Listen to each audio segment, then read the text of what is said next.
scheme. Coach Yost and Farmer and everybody else had us ready to roll. Yeah, it was a great night for us as an offense. It was a lot of fun.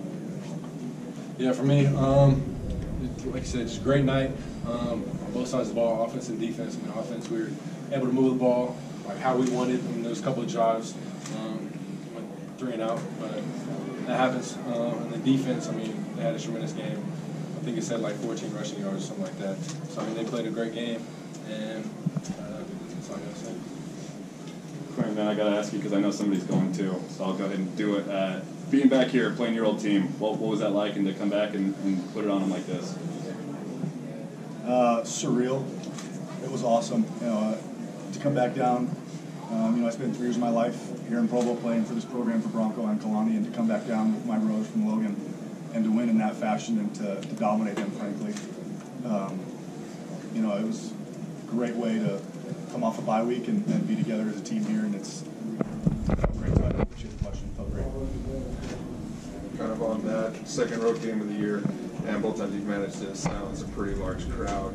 Do you guys really feed off of those moments where it is dead silent in opposing territory like that?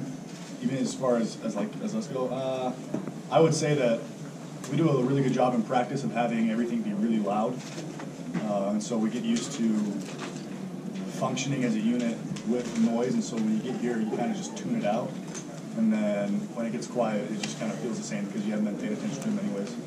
So it makes it easier to communicate. I didn't have to yell as much when we got up by a lot as it did in the first and second quarters, so I saved my voice a bit, I guess, but other than that, no, it had no real effect on us. Jordan, you guys got 7 straight weeks Mountain West play now. Kind of the ultimate goal is the Mountain West Championship. How do you stay focused after a big win like this that, you know, you get a little pride, a lot of momentum? Now how do you get back to focusing on the Mountain West goal? I mean, we'll stay focused by just coming in next week and just having a good week of practice. But I mean, like Coach said, I mean, this game was just really about pride. The games that matter are coming up, these Mountain West games.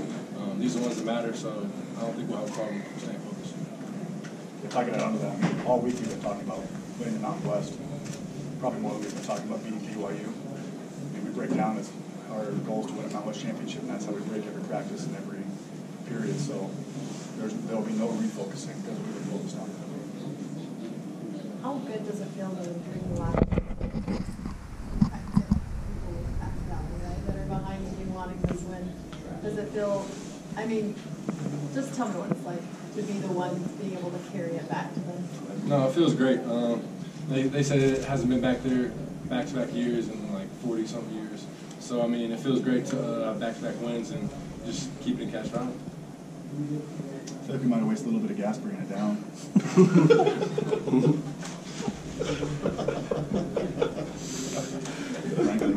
Just came with the team, though. Yeah, I mean, we got a big truck, I guess. Jordan, there's been a lot of talk this year about who's the best quarterback in the state this season, and so far your play has really elevated you into that discussion a lot. Personally, do you feel you're the best QB in the state? Personally, I mean, I really don't care about that, about being the best quarterback in the state. I care about being the best quarterback at Utah State, so I mean, that's really all I care about. How nice is it to have a guy that stands in, takes a hit, but can still complete passes, is confident behind you guys to knock down, you know, to get rid of the ball quick and so forth, to have a leader like that behind you? It's really nice. It makes us look really good because he throws the ball out pretty fast, so even if you get beat, it's like all gone. So it's really good to have a guy like Jordan back there making the right reads and commanding the offense. It's really good. It's nice. I couldn't do it without you, buddy. Just another question. Darwin Thompson had a pretty good game as well and had a couple just spectacular plays, a couple of hurdles. How nice is it to have another weapon like that is just an athletic freak like that and just make plays even if he is smaller? It's great. I mean, you don't have to give him very much space. He's pretty small. That's why he's here, frankly. I mean, if he was bigger, he wouldn't be here. He's a great specimen. He's a great guy, really great teammate. His locker's right next to mine, so I know him pretty well. And I mean, you give him a little bit of a crease or a little bit of a hole, and he'll hit it hard every time. He runs behind his pads really well, and in the open field, he'll make you a mess, or he'll go right over you or right through you. So I'm really glad I don't ever have to tackle him. Frank, I mean, I'm dead serious. I would not want to tackle him. I outweigh him by maybe 80 pounds. I'll just walk. That's fine. Can you tell us a little bit more about this chemistry, not just between you two, but just overall in the team? It seems a little different this year. Do you feel the same way? What's different about this team? And tell me a little bit about brotherhood. You guys call it. I mean, you can kind of see the chemistry is different. I mean, just being on the sideline. But I mean, this is probably the closest team I've been on. Just talking about brotherhood standpoint. Everybody has everybody's back. So, and when we're playing good, I mean, everybody's cheering for each other. So, I say this is probably one of the best teams I've been on with team chemistry.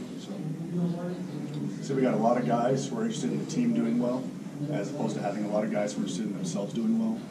And I think it has to go a lot to our off-season work with Coach Scholes and his staff, getting us to really work together and become one, as opposed to being a bunch of individuals.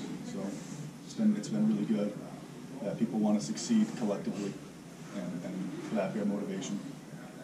Jordan, this is proving to be a historically good Utah State offense. 4 straight games over 40 points. How much pride do you take in the consistency of this? Wasn't just 1 or 2 games. This has been 4 games and counting. Yeah, I mean, we take a lot of pride in it. I mean, hear people talking about, like, we're only doing good because we're playing teams that, I mean, maybe weren't so good, but that's obviously not the case. I mean, we're a really good offense. I mean, we got weapons everywhere. So that's kind of the goal for our offense, is just put up as many points as we can and take the stress off the defense. Anything else for either player? One last thing. Any souvenirs you guys are going to take from a game like this? Any mementos? Yeah, I've got some grass right here I just ripped up from the 50-yard line. So I'm going to be keeping that. And then, of course, the wheel, which we're not, like, taking because we already had it. So I guess keeping that, you could say. Yeah. And then I'm going to meet one of my buddies, Austin Hoyt, at the right time, so I'm going to go meet his baby tomorrow, so that'll be pretty cool.